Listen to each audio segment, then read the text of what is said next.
Attention, c'est parti. Coucou tout le monde. Coucou. Comment tu vas, Shaina? Super, et toi? Je sais pas. Je sais pas trop, je suis un peu dans le décalage horaire encore. Allez, on va. Allez, go. C'est parti. Coucou tout le monde. Bonjour à tous. Salut Shaina. Bonjour Saïda. Tu vas bien? Ouais, ça va, merci. Je suis ravie de vous retrouver pour une nouvelle vidéo. Aujourd'hui, on va parler du cheveu en été. Tout à fait. Il y a de quoi faire, je pense.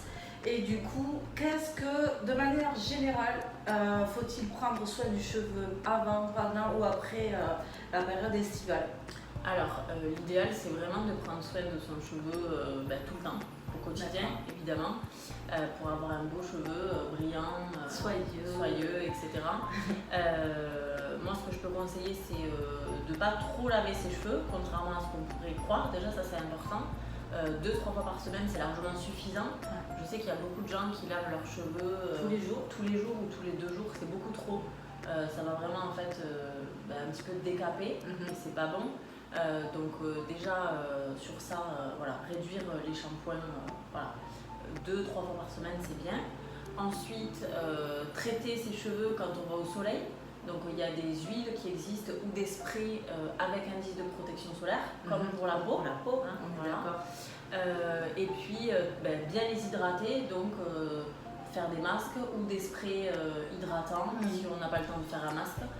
Il y a des sprays hydratants, des mélanges qui existent qui sont très bien. Et également, moi, ce que je conseille aussi, c'est que l'été, c'est une période où on a les cheveux souvent un petit peu plus secs, avec le soleil, la piscine, etc. Donc faire des bains d'huile qu'on laisse poser toute la nuit, ça peut être de l'huile d'argan, ça peut être de l'huile de ricin, ça peut être de l'huile de coco, ça peut être du karité. On les laisse poser toute la nuit et le lendemain on fait 2 shampoings et son soin derrière. Et ça c'est bien de le faire 1 à 2 fois par mois, ça permet vraiment de retrouver un cheveu bien hydraté, un peu plus fort, etc. Et c'est vraiment pas mal au niveau du résultat. D'accord. Tu parlais du masque et j'entends des gens dire qu'il serait conseillé de laisser aussi le masque posé toute une journée, même si on s'expose au soleil. Est-ce que c'est bon ou pas pour le cheveu? Alors effectivement, tu peux laisser poser ton masque toute la journée ou toute la nuit. Oui. Effectivement, ça se fait sans problème.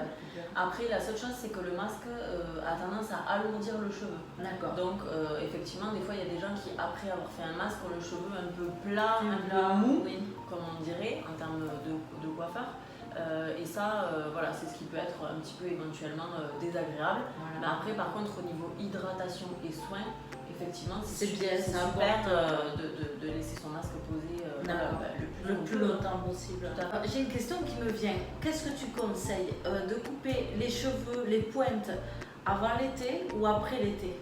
Alors, si vous partez en vacances au soleil, etc., vous allez beaucoup vous baigner, piscine, tout ça, c'est vrai que moi je conseille de les couper à la rentrée. Après, voilà. Ok. Si on a la chance en plus d'avoir la pleine lune, c'est bien de les couper au moment de la pleine lune parce qu'effectivement les cheveux poussent souvent mieux. Mais effectivement moi je conseille après puisque quand on a été au soleil les cheveux sont un peu plus secs, un peu plus abîmés et puis ça fait du bien, un bon coup de frais à la rentrée. Voilà, et voilà. Ils repartent. Ça repart. D'accord. Il fait moins chaud, souvent on se baigne moins après à partir de septembre, octobre, tout ça. Même si on a quand même des belles arrière-saisons. Mais voilà, moi je conseille après l'été une petite coupe pour la rentrée. Au moins les pointes 3-4 cm, ça fait toujours du bien. D'accord. Mais si par exemple moi j'ai les boucles, enfin les pointes qui sont vachement abîmées au tout début de l'été, que je ne les ai pas coupées depuis un moment, est-ce que le fait d'attendre, les fourches ne risquent pas de monter durant l'été avec toutes les baignades ou le soleil ou non. Donc il vaut mieux toujours attendre après. Tu peux les couper de toute façon pendant l'été, il n'y a aucun problème. Et ensuite te dire je coupe un petit peu avant l'été et je recouperai 3-4 cm après à la rentrée. D'accord. Voilà. Okay. Ça leur fait toujours du bien de toute façon de les couper, ça les rebooste, ça leur redonne un coup d'éclat.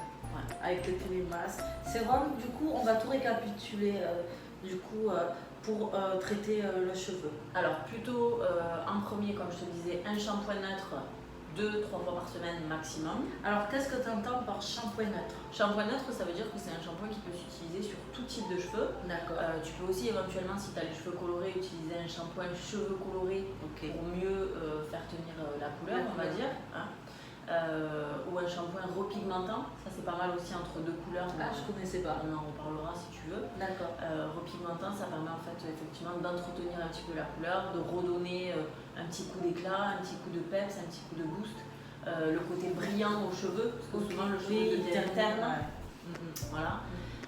Ensuite, donc, on passe à l'étape du masque ou du spray hydratant démêlant. D'accord. Si on n'a pas le temps de faire son masque, on fait son spray hydratant démêlant au minimum. Sous la douche toujours? Alors non, le spray hydratant démêlant, ça se fait sur cheveux mouillés après la douche. D'accord. Et le masque, tu peux le faire sous ta douche si tu veux pas le laisser poser trop longtemps. Ou comme on disait, le laisser poser plus longtemps, voilà, ça y a aucun problème. Et ensuite, effectivement, on a les sérums. Donc sérum nourrissant, hydratant, voilà, qu'on peut mettre 2-3 fois par semaine ou tous les jours, uniquement sur les longueurs et pointes. On est d'accord. Pour pas, pareil, alourdir le cheveu. D'accord, voilà. Très bien. Et on évite les racines. Et on évite les racines, sinon ça a tendance à grisser un petit peu. Voilà. Je pense que... Est-ce que tu voudrais rajouter autre chose? Parce que là, j'ai pas de questions qui me viennent.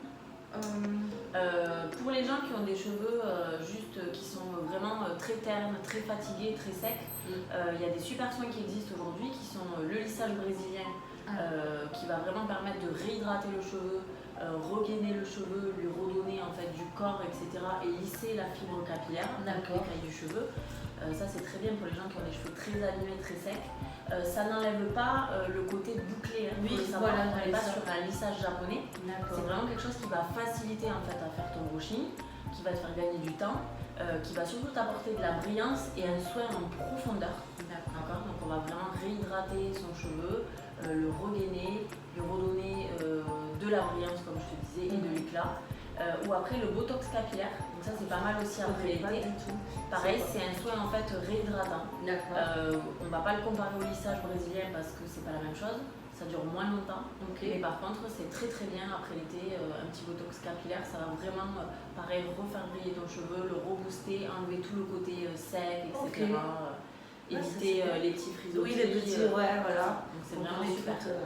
D'accord. Voilà. Bon, mais tu me donnes envie d'en savoir un peu plus pour la prochaine fois. Mais la prochaine fois, avant tout, parce qu'il y avait quelque chose que j'avais dit sur Instagram, c'est que j'avais pu faire un test sur un peeling léger qui était super bien. Et c'est celui que tu as fait au cabinet d'ailleurs. Exactement, avec le docteur. Donc, si tu es d'accord, la prochaine fois, on se retrouve pour parler des différents peelings. Tout à fait. Mais surtout du peeling léger, en tout cas les bienfaits du peeling. Et puis après, j'aimerais bien savoir un peu plus sur le botox capillaire et le lissage brésilien. Ouais, vraiment. Ça marche. Bon, mais si vous êtes d'accord, je vous donne rendez-vous à très bientôt. Et puis, si vous avez des questions, comme d'habitude, n'hésitez pas, posez-les-nous en bas. On se fera un plaisir en tout cas d'y répondre. Activez, je vais y arriver, la petite cloche pour recevoir les notifications. Et puis, on vous dit à très bientôt. À bientôt tout le monde. Gros bisous. Bonne journée.